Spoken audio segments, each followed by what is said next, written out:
Hey guys, welcome back to Matthew's Travels and Tips, and in today's video we're going to talk about the DS5504 government application form.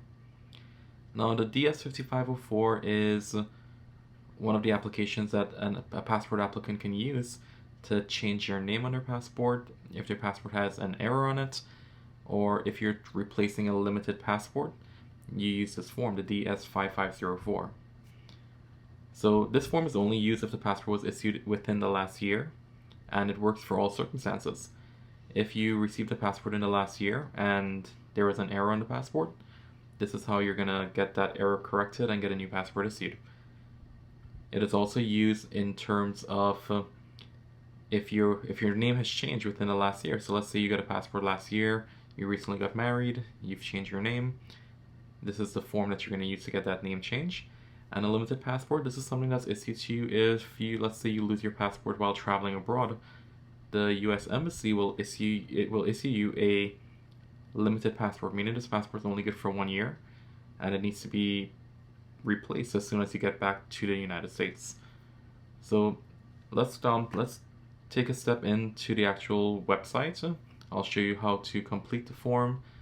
I'll show you how to find the actual website, how to get it printed, and at that point, I'll just discuss what else you need in these circumstances for when you're trying to get a passport replaced, and we'll go from there. Okay, so when completing the DS5504, we go to the standard website. Now, this is if you want to complete it online. I do recommend completing the form online at all times, if it's possible for you, of course. But if the case is that you don't want to complete it online, you'd rather fill the form out by hand, you can go to this website where you can get an actual form that you can print out. And as you can see, it's the same as the other forms, the DS11 and the 82. They're going to ask what you're applying for, so you select book, card, or both, fill out the information, name, date of birth, social, and this will be your form that you're going to complete. These are important questions here where they need to know what's going on. If the name has been changed, if your name was printed incorrectly, if you had a limited passport. So this is only if you want to complete it by hand. I'll include this link in the description so you can easily get access to it and print it out. But if we're going to go to the way that I recommend, which is completing it online, the first thing we're going to do is go to pptform.state.gov. I'll also include this link in the description. And you're going to get to the travel.state.gov website. This is the same website that you use for the DS11, 82, same website that we've used in previous videos. But I'll show you where the difference, where it changes along the form to get the DS5504. So this is interactive, so it will create a form based on the information that you enter. So let's give it a try and see if we can get a DS5504 printed. So we're just gonna go with just regular information.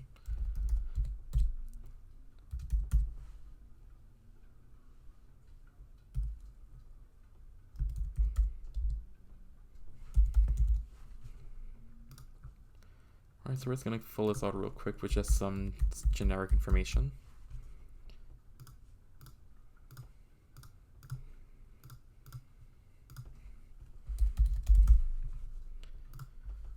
Same thing goes here. It's going to ask for your address, communication methods, etc.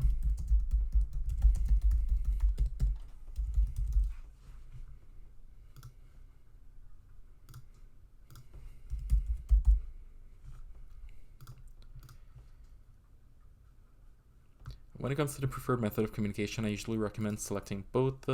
That way they can email you and call you if necessary.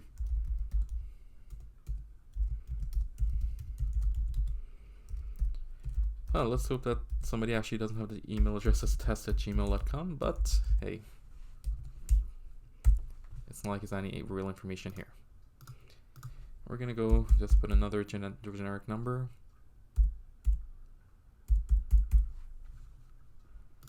And we're gonna hit next. When it comes to your travel plans, if you have them, enter them. If you don't, just leave it blank. So you can hit next. Same goes for emergency contact. It's always good to enter emergency contact if you have one. But if you don't, you don't have to put one, but we always recommend trying to at least have someone there so that in case you're traveling and you're in an emergency, they have someone to contact.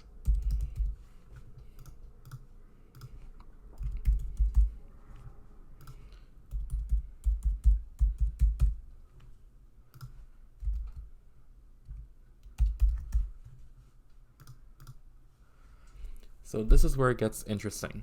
They're going to ask, have you been issued any of the following? So this 5504 is not for somebody who's applying for a first-time passport. It's somebody who's already had a passport. So if for any of these questions you have to hit none, then you don't need a 5504. In our case, we're just going to select passport book for the example. And they're going to ask if it's still in your possession. If it's yes, then you're going to get a 5504 or 82. Any other option here, you're going to get a DS11. So keep that in mind. If any of these apply to you other than just simply yes, you're not going to get a 5504. Another thing is, this is where it gets important. They're going to ask for your issue date. You need to make sure your issue date is correct when you're entering this. If it's been more than a year since the passport was issued, you will get a DS82 and not a 5504. So for this purpose, we're going to say this passport was issued on the 1st of August of 2021. The person's name is Test. Let's go Test. We're going to go 9 digits. And we hit next.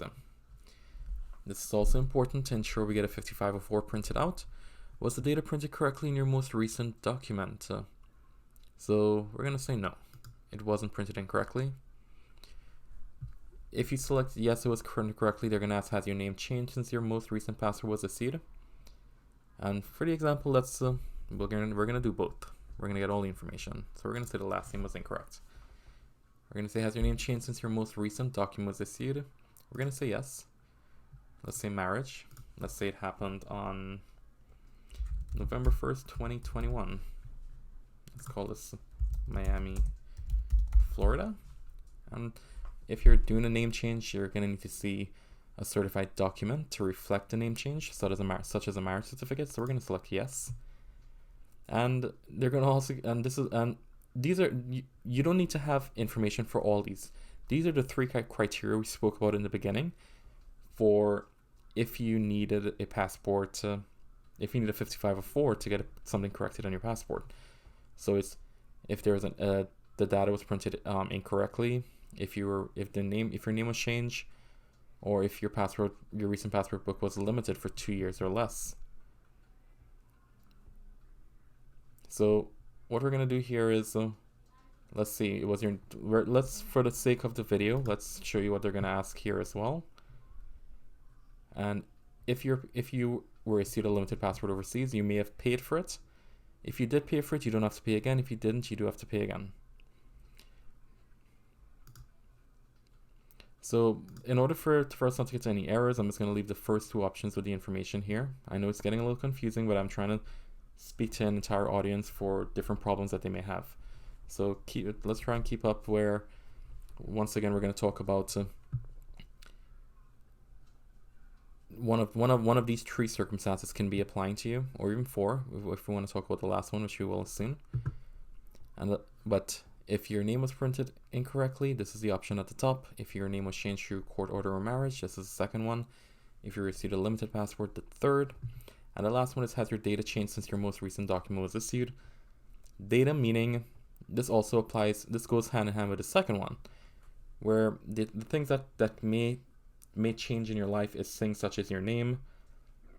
You may have added a suffix, stuff like your address. You don't need to even apply with this form. Those things are automatically updated through your DMV and stuff. You don't have to worry about that. So we're just gonna hit no for this for the purpose of the video, and we're gonna hit next. They ask your other names that you may have used. We're gonna leave that blank. And then here you just review the information, make sure it's correct, and you hit next. So they're asking here for the information. They're going to ask passport book, free, because it was issued within the last year. You don't have to pay again.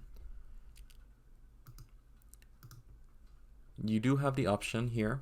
If you weren't issued a card and you want one, you can actually get a card now with the 5504 since you're doing a second application.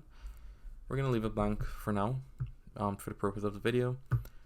Processing methods, routine is free. If you want to get the passport back a little faster, we're going to select expedited. Expedited agencies if you're going directly to a passport agency. And delivery applies if standard delivery is priority mail.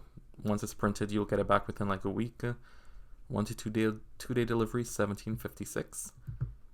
But for the purpose of the video, we're going to select standard delivery to show that if your passport was issued within the last year, you don't have to pay for the passport again.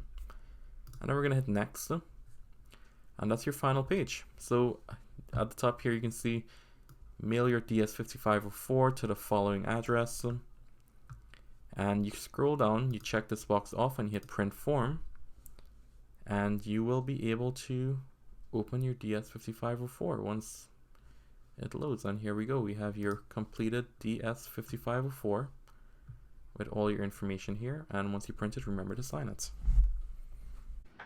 Okay, so there you have it. That's how you complete the DS5504 form. And once you complete the form, the address will be in the form where you're going to be where you need to ship it to in order to get that name change on your passport. What you need to remember is you're going to have to include new passport photos.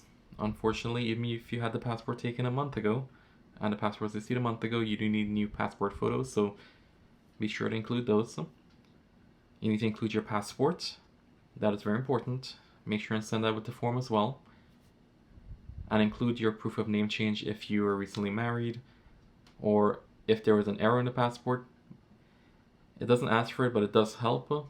Send some kind of proof to show that they made the mistake. And that's all you're going to need. You don't need to send a check. If it was issued within the last year, they're not going to make you repay. So that is good. And once you send it to the address, they should have the passport back to you within about 10 weeks right now. If you paid the additional $60 and you send a check for $60, it may come back in about 4 to 6 weeks. But that's how you get your name changed in the passport. That's how you complete the DS5504. And please remember to sign your application. That's something everybody always forgets to do. Remember to sign and date your application. But I hope this video was helpful. I hope you guys enjoyed it. I hope you guys are able to fix any errors on your passport, get the name change. And if you thought this was helpful, please remember to like and subscribe. Really appreciate those that do. I appreciate those that don't as well, but you know, the subscribers, they really help the channel, so we really appreciate it. And I hope you guys have a good night.